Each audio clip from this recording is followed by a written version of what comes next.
It was a crisp Tuesday morning when the Callahan family made their way through the bustling terminals of JFK International, ready to return home after their long-awaited vacation in Seattle. The sun had just begun to stretch its golden fingers across the tarmac, casting a warm glow over the jetliners lined up like sleeping giants.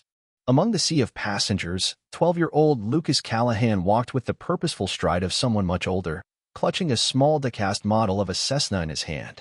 Flanked by his parents, Daniel and Rachel Callahan, Lucas seemed unusually alert, his bright eyes darting toward the massive aircraft outside the windows. Though slight in stature, there was something grounded and commanding about him. Lucas was their only child, a miracle baby born after years of trying. He wasn't like most kids his age. While others were absorbed in cartoons and Minecraft, Lucas had a singular obsession: aviation. His bedroom walls were covered in blueprints of planes. He spoke in acronyms like FAA, APU, and ILS. By the time he turned 8, he was fluent in aviation manuals. His father, a data engineer with a practical mindset, had once joked that Lucas probably knew more about flying than some regional pilots. And truthfully, he wasn't far off. As they stepped aboard Flight 428, a newly upgraded Boeing 747-8, Lucas' eyes sparkled. He turned to his dad, whispering, "Did you know this model can take off with over 987,000 pounds and still climb at 3,000 feet per minute?" Daniel chuckled, tousling his son's hair. "You're a walking aircraft encyclopedia, kiddo." They were greeted warmly by a head flight attendant named Zoe, whose sharp uniform bore gold stripes on the shoulders. Lucas immediately noticed. "You're senior cabin crew, right? At least 5 years in the air."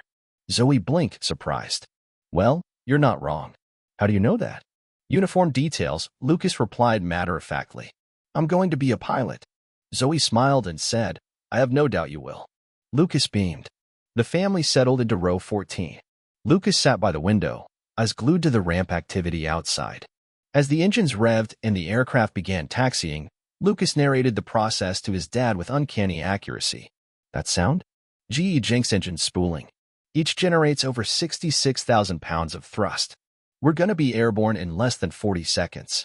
As the plane soared into the blue, Lucas sat straight, his gaze transfixed on the shifting cloudscape. He imagined being in the cockpit, guiding the aircraft like a seasoned captain. The cruising altitude was achieved. Snacks were served. Zoe passed by again, and Lucas launched into more trivia.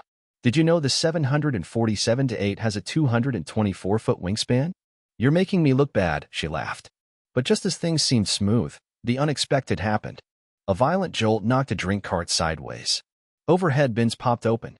A second, sharper jolt plunged the cabin into silence. Then, oxygen masks deployed. Rachel's hand flew to her face. Daniel's instincts kicked in, wrapping an arm around his son. "What was that?" he muttered. The intercom crackled. "Ladies and gentlemen, we are experiencing..." The captain's voice cut off. Zoe sprinted toward the cockpit and returned seconds later, her face drained of color. She huddled with the other attendants, whispering. Lucas watched with hawk-like focus. He saw the changes. The engine pitch was wrong. The descent rate was accelerating. Then he caught a word. Heart attack. Another. Unconscious. He stood. "Lucas, stay put," Rachel said, her voice tight. He moved anyway. "Zoe," he said firmly, pulling at her sleeve. "The captain's incapacitated, isn't he? The co-pilot too." Zoe's eyes widened. She hesitated. "How do you?" "You need a pilot," Lucas said, voice unwavering. "I know how to fly this plane." She laughed nervously. "Sweetheart, this is real life. And this aircraft is descending at 1,200 feet per minute," Lucas replied. "You have a minute before it becomes unrecoverable." Zoe looked at him, really looked. At the calm in his eyes. At the posture of someone used to command. Daniel reached them. "Lucas, no. This isn't a simulator." Lucas turned. "Dad, I know how to do this." Rachel clutched Daniel's arm. "Let him try." Minutes later, Lucas was inside the cockpit. The captain lay slumped to one side. The co-pilot was groaning, semi-conscious. Warning lights flared. Alarms beeped. Lucas adjusted the seat, his fingers moving with unsettling confidence across the instrument panel. Throttle. Check. Altimeter. Okay. Rudder pedals responsive. We're still in control. Air traffic control was on the line. "Flight 428, identify yourself." "This is Lucas Callahan," he replied. 12 years old. "I'm assuming control." There was stunned silence. Then, a voice. "We're with you, Lucas. Talk us through what you see." He relayed readings. Instruments. Altitude. Velocity. "You're dropping fast," the controller said. "Set pitch to 5 degrees. Ease back on throttle." Lucas did so. The plane stabilized. The cabin calmed. Cheers rang from passengers. A woman cried. Daniel sat stunned. Rachel wept silently. Lucas now had to land it. Approach vectors were given. Lucas held the heading. Set flaps. Corrected rudder. Gear lights flashed red. "Landing gear isn't down," Lucas reported. "Manual override." The controller barked. Lucas pulled the lever. A clunk. Then silence. Still red. Preparing for belly landing. At 500 feet, every breath in the cabin was held. At 200, Lucas muttered, "Hold steady."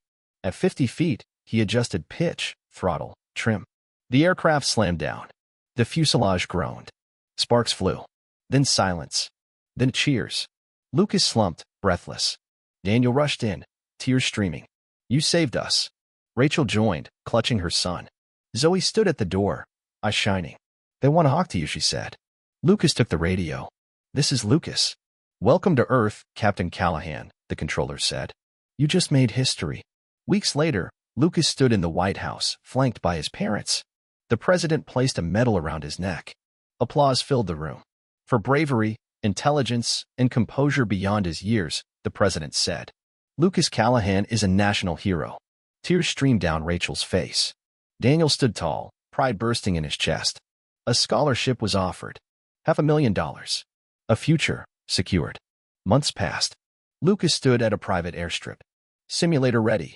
Instructor waiting. "Let's see what you got, Captain," the man said. Lucas stepped in. Took the yoke. Ran the sequence. Took off. The sky opened. He was home.